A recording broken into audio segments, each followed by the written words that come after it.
Okay, welcome to this quick training on how to do your timesheet. So we're just going to click on My Timesheets. Let's click the plus sign here, and then the screen will go blank for a couple of seconds, and it will show you up the top how many hours you've done this week and how many hours you've logged for your timesheets today. So I haven't done anything for today yet, so I want to pick the type of time that I'm recording. And at the top of the list there is the chargeable job work, which most of the time you'll be doing. There's some other codes here, non-chargeable work, breaks, etc., lunch. Most of the time you'll be putting chargeable job time in here, so just make sure you check on these codes as you do your times. And as you've picked it, it will then start filling out fields automatically for you. So it'll default the timesheet date to today, and then it'll default your name in here as the person doing this timesheet. You can also pick other guys that you want to include in this timesheet entry that you're doing. So if you're the team leader, you can do other guys that you've got with you. Maybe you might have your dogman or your other scaffolder guy. You can do their timesheet at this time. And then it's default to the start time for the day. So 6 o'clock was the start time here, but if we didn't start till 6:30, then we can change that, and what it does is it defaults the end time to now, so it's 2:15. So if this first timesheet entry was, I forgot to finish it at the time, so I put 11:30, it recalculates the actual hours, paid hours, and chargeable hours. Now, let's say I took a half-hour lunch break in there, so I'm going to click that, and it's changed. The actual hours are still 5, but the paid hours are 4.5. Now, based on the schedule that you've been given from management or the office, it'll show the related activity that you're on for today. Now, if you're only on one job, it'll just have this one job that you'll be already assigned to.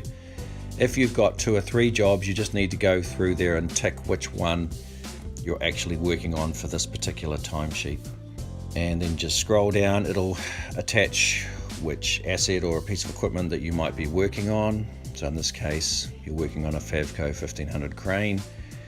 Then in the tasks worked on, this is where you start building up what you're actually doing for this timesheet entry. So we can either do transporting.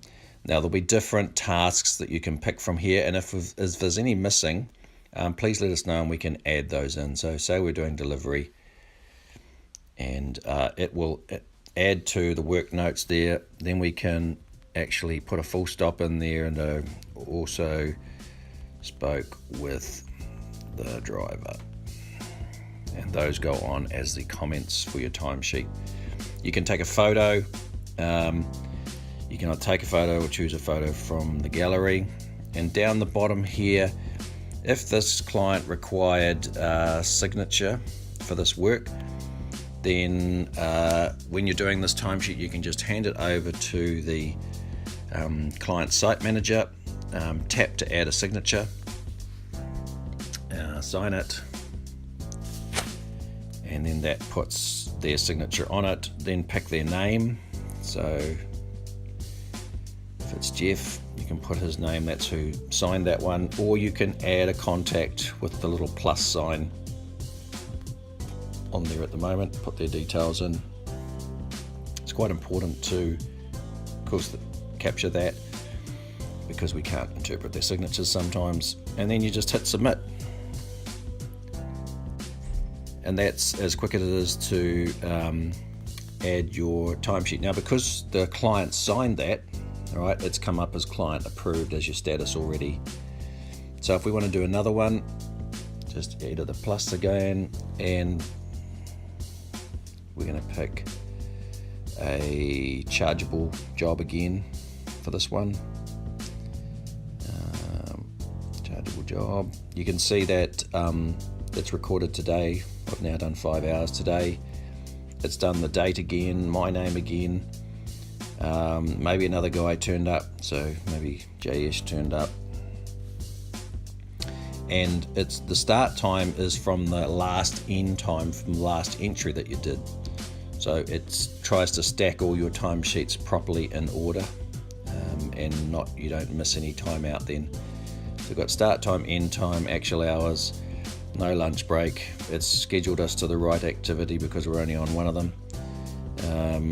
We were doing a pickup this time and a pre-start meeting again on this particular one, and we're just going to submit that.